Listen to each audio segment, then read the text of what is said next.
इस कथन का वर्णन श्रीमद् भागवत पुराण में 6ठे स्कंद के 14वें अध्याय में मिलता है। प्राचीन काल की बात है। सूरसेन देश में महाराज चित्रकेतु राज्य किया करते थे। उनके राज्य में पृथ्वी स्वयं ही प्रजा की इच्छा के अनुसार अन्न रस दे दिया करती थी। उनकी 1 करोड़ रानियां थीं और ये स्वयं संतान उत्पन्न करने में समर्थ भी थे, परंतु उनमें से किसी के भी गर्भ से कोई संतान ना हुई। यो महाराज चित्रकेतु को किसी बात की कमी ना थी। सुंदरता, उदारता, युवावस्था, कुलीनता, विद्या, ऐश्वर्य और संपत्ति आदि सभी गुणों से वे संपन्न थे। फिर भी उनकी पत्नियां बांझ थी, इसलिए उन्हें बड़ी चिंता रहती थी। एक दिन अंगिरा ऋषि विभिन्न लोकों में विचरते हुए राजा चित्रकेतु के महल में पहुंच गए। राजा ने प्रत्युत्थान और अर्घ आदि से उनकी विधि पूर्वक पूजा की। आतिथ्य सत्कार हो जाने के बाद जब अंगिरा ऋषि सुखपूर्वक आसन पर विराज हुए, तब राजा चित्रकेतु भी शांत भाव से उनके पास ही बैठ गए। महर्षि अंगिरा ने देखा कि यह राजा बहुत विनयी है और मेरे पास पृथ्वी पर बैठकर मेरी भक्ति कर रहा है। तब उन्होंने चित्रकेतु को संबोधित करके उसे आदर देते हुए यह बात कही, तुम अपनी प्रकृतियों, गुरु, मंत्री, राष्ट्र, कोश, सेना और मित्र के साथ सकुशल तो होना। जैसे जीव महत्त्ववादी 7 आवरणों से घिरा रहता है, वैसे ही राजा भी इन 7 प्रकृतियों से घिरा रहता है। उनके कुशल से ही राजा की कुशल है। तुम्हारी रानियां, प्रजा, मंत्री, सेवक, नागरिक, देशवासी और पुत्र तुम्हारे वश में तो है ना। सच्ची बात तो यह है कि जिसका मन अपने वश में है, उसके ये सभी वश में होते हैं। परंतु मैं देख रहा हूं कि तुम स्वयं संतुष्ट नहीं हो, तुम्हारी कोई कामना अपूर्ण है। तब राजा ने कहा, मुझे पृथ्वी का साम्राज्य, ऐश्वर्य और संपत्तियां सब प्राप्त हैं, परंतु संतान न होने के कारण मुझे इन सुख भोगों से तनिक भी शांति नहीं मिल रही है। अब आप हमें संतान दान करके घोर नरक से उबारिए कि मैं लोक परलोक के सब दुखों से छुटकारा पालूं। जब राजा ने इस प्रकार प्रार्थना की, तब परम कृपालु महर्षि अंगिरा ने त्वष्टा देवता के योग्य चरु निर्माण करके उससे उनका यज्ञ किया। राजा चित्रकेतु की रानियों में सबसे बड़ी और सद्गुणवती महारानी कृतद्युति थी। महर्षि अंगिरा ने उन्हीं को यज्ञ का अवशेष प्रसाद दिया और राजा चित्रकेतु से कहा, राजन, तुम्हारी पत्नी के गर्भ से एक पुत्र होगा जो तुम्हें हर्ष और शोक दोनों ही देगा। यूं कहकर अंगिरा ऋषि चले गए, परंतु राजा उनके शब्दों का तात्पर्य समझ नहीं पाए। दोस्तों, प्रसाद खाने से ही महारानी कृतद्युति ने महाराज चित्रकेतु के द्वारा गर्भ धारण किया। कृतद्युति का वह गर्भ शुक्ल पक्ष के चंद्रमा के समान दिनों दिन क्रमशः बढ़ने लगा। तदनंतर समय आने पर महारानी के गर्भ से एक सुंदर पुत्र का जन्म हुआ। उसके जन्म का समाचार पाकर सूरसेन देश की प्रजा बहुत ही आनंदित हुई। महाराज चित्रकेतु के आनंद का तो कहना ही क्या था। फिर उन्होंने अपने पुत्र का जातकर्म संस्कार करवाया। उदार शिरोमणि राजा चित्रकेतु ने पुत्र के धन, यश और आयु की वृद्धि के लिए ब्राह्मणों और दूसरे लोगों को मुंह मांगी वस्तुएं दी। जैसे यदि किसी कंगाल को बड़ी कठिनाई से कुछ धन मिल जाता है तो उसमें उसकी आसक्ति हो जाती है, वैसे ही बहुत कठिनाई से प्राप्त हुए उस पुत्र में राजा चित्रकेतु का स्नेह बंधन दिनों दिन दृढ़ होने लगा और वे बहुत खुश रहने लगे। और माता कृतद्युति को भी अपने पुत्र पर मोह के कारण बहुत ही स्नेह था, परंतु उनकी सौत रानियों के मन में पुत्र की कामना से और भी जलन होने लगी थी। प्रतिदिन बालक का लाड़ प्यार करते रहने के कारण सम्राट चित्रकेतु का जितना प्रेम बच्चे की मां कृतद्युति में था, उतना दूसरी रानियों में ना रहा। इस प्रकार एक तो वे रानियां संतान न होने के कारण ही दुखी थीं, दूसरे राजा चित्रकेतु ने उनकी उपेक्षा कर दी थी। अतः वे डाह से अपने को धिक्कारने और मन ही मन जलने लगी। वे आपस में कहने लगी, अरे बहनों, पुत्रहीन स्त्री बहुत ही अभागिनी होती है। पुत्र वाली सौतें तो दासी के समान उसका तिरस्कार करती हैं, और तो और स्वयं पतिदेव ही उसे पत्नी करके नहीं मानते। इस प्रकार वे रानियां अपनी सौत की गोद भरी देखकर जलती रहती थीं, और राजा भी उनकी ओर से उदासीन हो गए थे। फलतः उनके मन में कृतद्युति के प्रति बहुत अधिक द्वेष हो गया। द्वेष के कारण रानियों की बुद्धि मारी गई। उन्हें अपने पति चित्रकेतु का पुत्र स्नेह सहन ना हुआ, इसलिए उन्होंने चिढ़कर नन्हे से राजकुमार को विष दे दिया। महारानी कृतद्युति को सौतों के इस घोर पापमय करतूत का कुछ भी पता न था। उन्होंने दूर से देखकर समझ लिया कि बच्चा सो रहा है, इसलिए वे महल में इधर उधर डोलती रहीं। रानी ने यह देखकर कि बच्चा बहुत समय से सो रहा है, धाय से कहा, कल्याणी, मेरे लाल को ले आ। धाय ने सोते हुए बालक के पास जाकर देखा कि उसके नेत्रों की पुतलियां उलट गई हैं। यह देखते ही वह अपने दोनों हाथों से छाती पीट पीट कर जोर जोर से रोने लगी। उसका रोना सुनकर रानी कृतद्युति जल्दी जल्दी अपने पुत्र के शयन गृह में पहुंची और देखा कि मेरा बच्चा अकस्मात मर गया है। तदनंतर महारानी का रुदन सुनकर रानीवास के सभी स्त्री पुरुष वहां दौड़ आए और दुखी होकर रोने लगे। वे हत्यारी रानियां भी वहां आकर झूठ मूठ रोने का ढोंग करने लगी। जब राजा चित्रकेतु को पता लगा कि मेरे पुत्र की अकारण ही मृत्यु हो गई है, तब अत्यंत स्नेह के कारण शोक के आवेग से उनकी आंखों के सामने अंधेरा छा गया। तब वे भी मृत बालक के पास पहुंचे। रानी कृतद्युति अपने पति चित्रकेतु को अत्यंत शोकाकुल और इकलौते बच्चे को मरा हुआ देख और जोर से विलाप करने लगी और कहने लगी, अरे विधाता, सचमुच तू बड़ा मूर्ख है जो अपनी सृष्टि के प्रतिकूल चेष्टा करता है। बड़े आश्चर्य की बात है कि बूढ़े बूढ़े तो जीते रहे और बालक मर जाए। यदि संसार में प्राणियों के जीवन मरण का कोई क्रम ना रहे तो वे अपने प्रारब्ध के अनुसार जन्मते मरते रहेंगे। फिर तेरी आवश्यकता ही क्या है? तूने संबंधियों में स्नेह बंधन तो इसीलिए डाल रखा है कि वे तेरी सृष्टि को बढ़ाएं, परंतु तू इस प्रकार बच्चों को मारकर अपने किए कराए पर अपने हाथों पानी फेर रहा है। दोस्तों, जब सम्राट चित्रकेतु ने देखा कि मेरी रानी अपने मृत पुत्र के लिए इस प्रकार भांति भांति से विलाप कर रही है, तब वे शोक से अत्यंत संतप्त हो फूट फूट कर रोने लगे। इस प्रकार सारा नगर ही शोक से अचेत सा हो गया। तब महर्षि अंगिरा और देवर्षि नारद ने देखा कि राजा चित्रकेतु पुत्र शोक के कारण चेतनाहीन हो रहे हैं, यहाँ तक कि उन्हें समझाने वाला भी कोई नहीं है। तब वे दोनों वहां पहुंचकर राजा को समझाने लगे थे। महर्षि अंगिरा और देवर्षि नारद ने राजा चित्रकेतु से यह कहा कि राजेंद्र, जिसके लिए तुम इतना शोक कर रहे हो, वह बालक इस जन्म और पहले के जन्मों में तुम्हारा कौन था? उसके तुम कौन थे? और अगले जन्मों में भी उसके साथ तुम्हारा क्या संबंध रहेगा? जैसे जल के वेग से बालू के कण एक दूसरे से जुड़ते और बिछुड़ते रहते हैं, वैसे ही समय के प्रवाह में प्राणियों का भी मिलन और विच्छोह होता रहता है। राजन, हम, तुम और हम लोगों के साथ इस जगत में जितने भी चराचर प्राणी वर्तमान हैं, वे सब अपने जन्म के पहले नहीं थे और मृत्यु के पश्चात नहीं रहेंगे। इससे सिद्ध है कि इस समय भी उनका अस्तित्व नहीं है, क्योंकि सत्य वस्तु तो सब समय एक सी रहती है। भगवान ही समस्त प्राणियों के अधिपति हैं। उनमें जन्म मृत्यु आदि विकार बिल्कुल नहीं है। उन्हें ना किसी की इच्छा है और ना अपेक्षा। वे अपने आप परतंत्र प्राणियों की सृष्टि कर लेते हैं और उनके द्वारा अन्य प्राणियों की रचना, पालन तथा संहार करते हैं। ठीक वैसे ही जैसे बच्चे घर घरौंदे खेल खिलौने बना बनाकर बिगाड़ते रहते हैं। माता पिता और पुत्र जीव के रूप में देही हैं और बाह्य दृष्टि से केवल शरीर।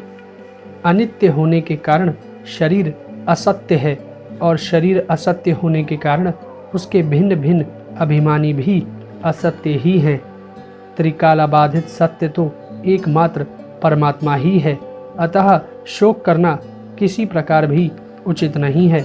जब महर्षि अंगिरा और देवर्षि नारद ने इस प्रकार राजा चित्रकेतु को समझाया बुझाया, तब उन्होंने उनसे कहा, आप दोनों परम ज्ञानवान जान पड़ते हैं तथा अपने को अवधूत वेश में छिपा कर यहाँ आए हैं। कृपा करके बतलाइए, आप लोग कौन हैं?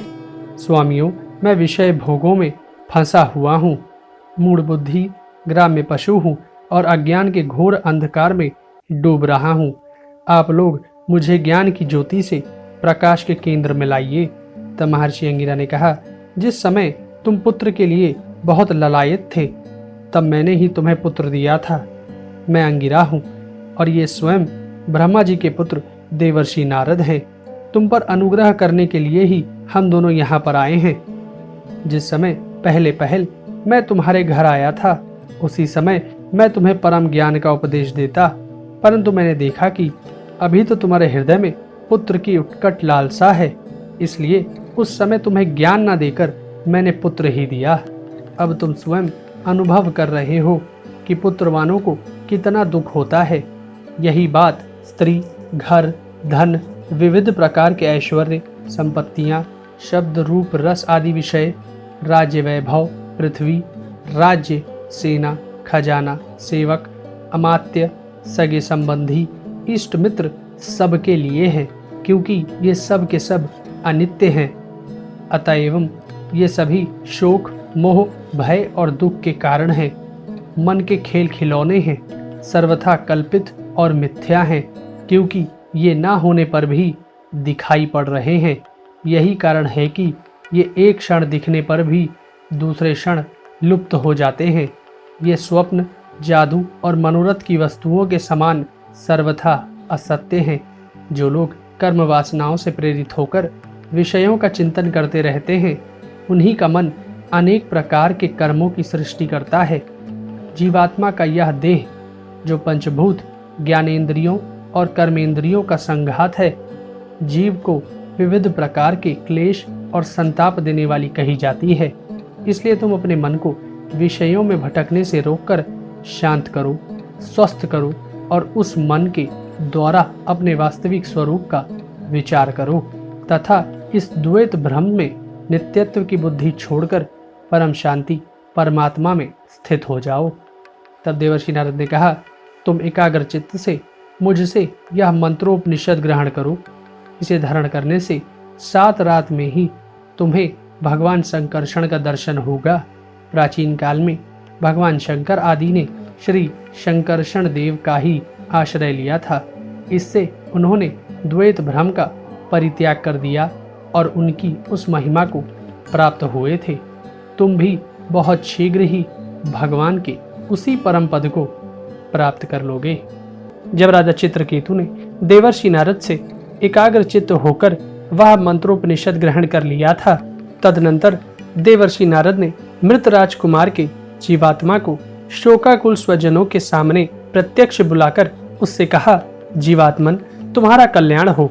देखो, तुम्हारे माता पिता, सुहृद, संबंधी तुम्हारे वियोग से अत्यंत शोकाकुल हो रहे हैं, इसलिए तुम अपने शरीर में आ जाओ और शेष आयु अपने सगे संबंधियों के साथ ही रहकर व्यतीत करो। अपने पिता के दिए हुए भोगों को भोगो और राज सिंहासन पर बैठो। यह सुनकर जीवात्मा ने कहा, देवर्षि, मैं अपने कर्मों के अनुसार देवता, मनुष्य, पशु पक्षी आदि योनियों में ना जाने कितने जन्मों से भटक रहा हूँ। उनमें से ये लोग किस जन्म में मेरे माता पिता हुए, विभिन्न जन्मों में सभी एक दूसरे के भाई बंधु, नीति गोती, शत्रु मित्र, मध्यस्थ, उदासीन और द्वेषी होते रहते हैं। जैसे सुवर्ण आदि क्रय विक्रय की वस्तुएं एक व्यापारी से दूसरे के पास जाती आती रहती हैं, वैसे ही जीव भी भिन्न भिन्न योनियों में उत्पन्न होता रहता है। इस प्रकार विचार करने से पता लगता है कि मनुष्यों की अपेक्षा अधिक दिन ठहरने वाले सुवर्ण आदि पदार्थों का संबंध भी मनुष्यों के साथ स्थायी नहीं, क्षणिक ही होता है, और जब तक जिसका जिस वस्तु से संबंध रहता है तभी तक उसकी उस वस्तु में ममता भी रहती है। जीव नित्य और अहंकार रहित है, वह गर्भ में आकर जब तक शरीर में रहता है तभी तक उस शरीर को अपना समझता है। यह जीव नित्य, अविनाशी, सूक्ष्म, जन्माद रहित, सबका आश्रय और स्वयं प्रकाश है। इसमें स्वरूपतः जन्म मृत्यु आदि कुछ भी नहीं है। फिर भी यह ईश्वर रूप होने के कारण अपनी माया के गुणों से ही अपने आप को विश्व के रूप में प्रकट कर देता है। इसका ना तो कोई अत्यंत प्रिय है और ना अप्रिय, ना अपना और ना पराया, क्योंकि गुण दोष, हित अहित करने वाले, मित्र शत्रु आदि की भिन्न भिन्न बुद्धि वृत्तियों का यह अकेला ही साक्षी है। वास्तव में यह अद्वितीय है। यह आत्मा कार्य कारण का साक्षी और स्वतंत्र है। इसलिए यह शरीर आदि के गुण दोष अथवा कर्म फल को ग्रहण नहीं करता, सदा उदासीन भाव से स्थित रहता है। दोस्तों, वह जीवात्मा इस प्रकार कहकर चला गया। उसके सगे संबंधी उसकी बात सुनकर अत्यंत विस्मित हो गए। उनका स्नेह बंधन कट गया और उसके मरने का शोक भी जाता रहा।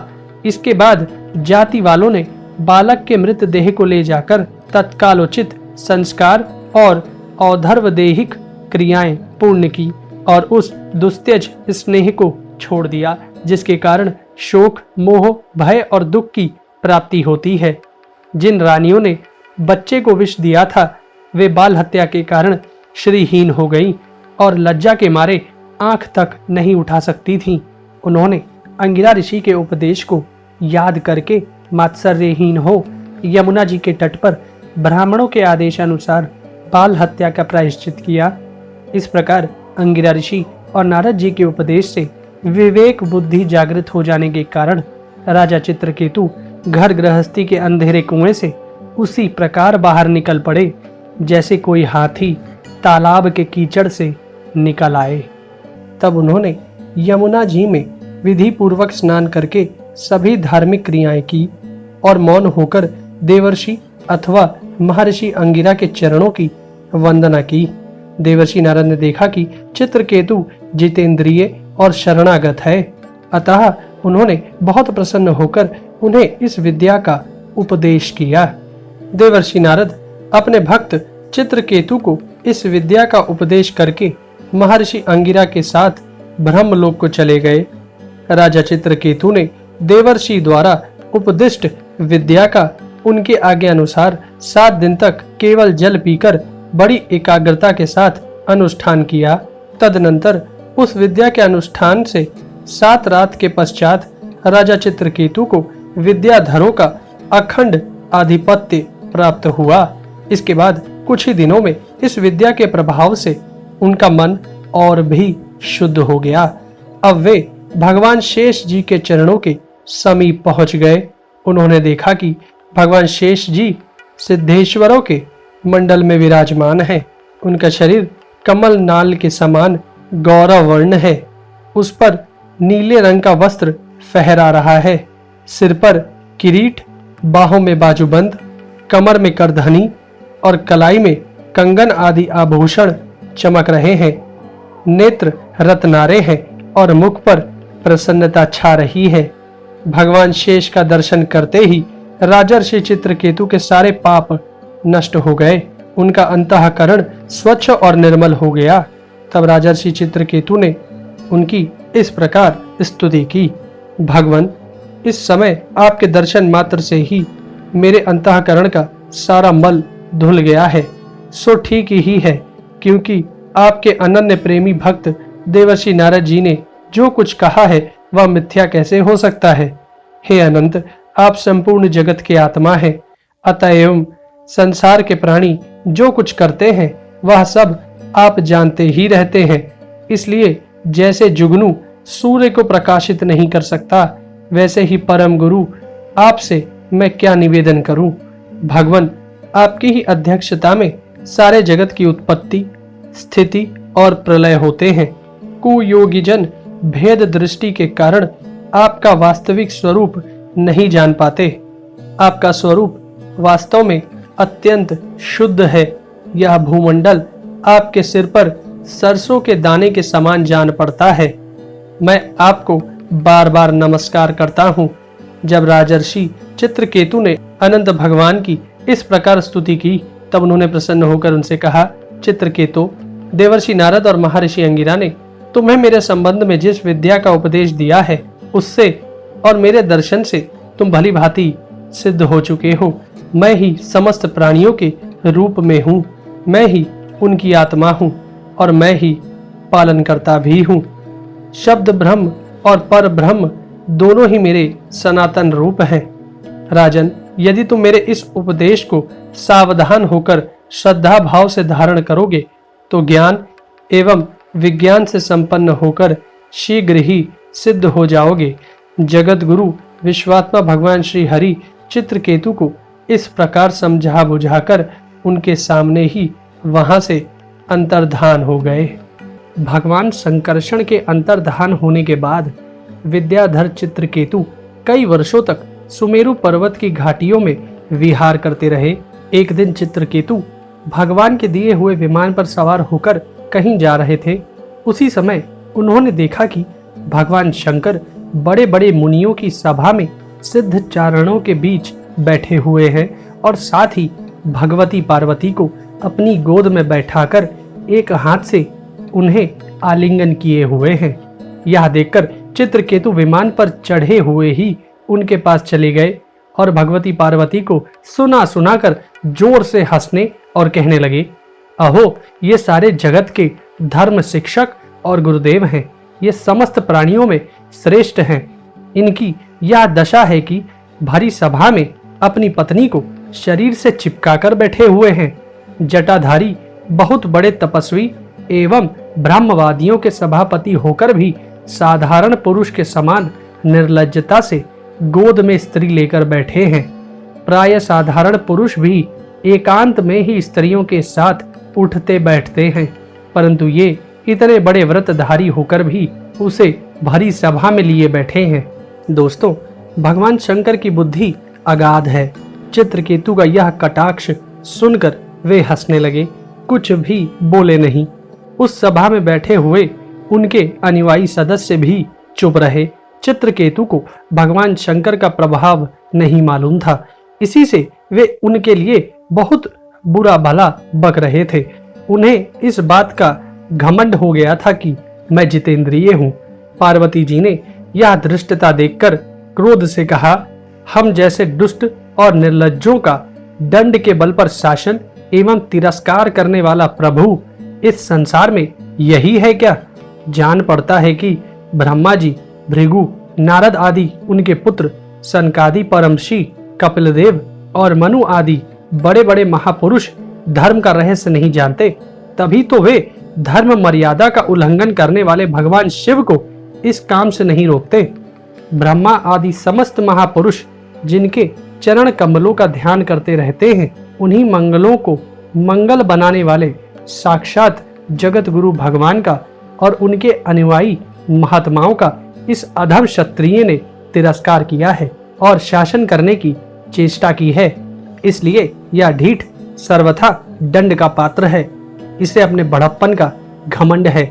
यह मूर्ख भगवान श्री हरि के उन चरण कमलों में रहने योग्य नहीं है जिनकी उपासना बड़े बड़े सत्पुरुष किया करते हैं। फिर चित्रकेतु को संबोधन कर कहा, अतः दुर्मते, तुम पापमय असुर योनि में जाओ। ऐसा होने से तुम फिर कभी किसी महापुरुष का अपराध नहीं कर सकोगे। जब पार्वती जी ने इस प्रकार चित्रकेतु को शाप दे दिया था, तब वे विमान से उतर पड़े और सिर झुकाकर उन्हें प्रसन्न करने लगे थे। राजा चित्रकेतु बोले, माता पार्वती जी, मैं बड़ी प्रसन्नता से आपका शाप स्वीकार करता हूँ, क्योंकि देवता लोग मनुष्यों के लिए जो कुछ कह देते हैं वह उनके प्रारब्धानुसार मिलने वाले फल की पूर्व सूचना मात्र होती है। पति प्राणा देवी, मैं शाप से मुक्त होने के लिए आपको प्रसन्न नहीं कर रहा हूँ। मैं तो यह चाहता हूँ कि आपको मेरी जो बात अनुचित प्रतीत हुई हो उसके लिए क्षमा करें। चित्रकेतु भगवान शंकर और पार्वती जी को इस प्रकार प्रसन्न करके उनके सामने ही विमान पर सवार होकर वहां से चले गए। इससे उन लोगों को बड़ा विस्मय हुआ। तब भगवान शंकर ने देवता, ऋषि, दैत्य, सिद्ध और पार्षदों के सामने ही भगवती पार्वती जी से यह बात कही, दिव्य लीला विहारी, भगवान के उदार हृदय दासन उदासों की महिमा तुमने अपनी आंखों देख ली। जो लोग भगवान के शरणागत होते हैं वे किसी से भी नहीं डरते, क्योंकि उन्हें स्वर्ग, मोक्ष और नरकों में भी एक ही वस्तु के केवल भगवान के ही समान भाव से दर्शन होते हैं। जिनके पास ज्ञान और वैराग्य का बल है और जो भगवान वासुदेव के चरणों में भक्ति भाव रखते हैं, उनके लिए इस जगत में ऐसी कोई भी वस्तु नहीं है जिसे वे है या उपादेय समझकर राग द्वेष करें। मैं, ब्रह्मा जी, सनकादि, नारद और बड़े बड़े देवता कोई भी भगवान की लीला का रहस्य नहीं जान पाते। भगवान को ना कोई प्रिय है और ना अप्रिय, उनका ना कोई अपना है और ना पराया। वे सभी प्राणियों के आत्मा है, इसलिए सभी प्राणियों के प्रियतम है। प्रिय, यह परम भाग्यवान चित्रकेतु उन्हीं का प्रिय अनुचर है और मैं भी भगवान श्री हरि का प्रिय हूँ, तो श्राप की बात ही क्या। इसलिए तुम्हें भगवान के प्यारे भक्त और महात्मा पुरुषों के संबंध में किसी प्रकार का आश्चर्य नहीं करना चाहिए। भगवान शंकर का यह भाषण सुनकर भगवती पार्वती की चित्तवृत्ति शांत हो गई और उनका विस्मय जाता रहा। भगवान के परम प्रेमी भक्त चित्रकेतु भी पार्वती जी को बदले में शाप दे सकते थे, परंतु उन्होंने उन्हें शाप न देकर उनका शाप सिर चढ़ा लिया। यही साधु पुरुष का लक्षण है। यही विद्याधर चित्रकेतु दानव योनि का आश्रय लेकर त्वष्टा के दक्षिणा अग्नि से पैदा हुए। वहां इनका नाम वृत्रासुर हुआ और वृत्रासुर की संपूर्ण कथाएं आप हमारी एक प्लेलिस्ट में देख ही चुके हैं, जिसमें उनके जन्म से लेकर मृत्यु तक तथा वृत्रासुर द्वारा किए गए सभी कृत्यों की संपूर्ण कथाएं उपलब्ध हैं।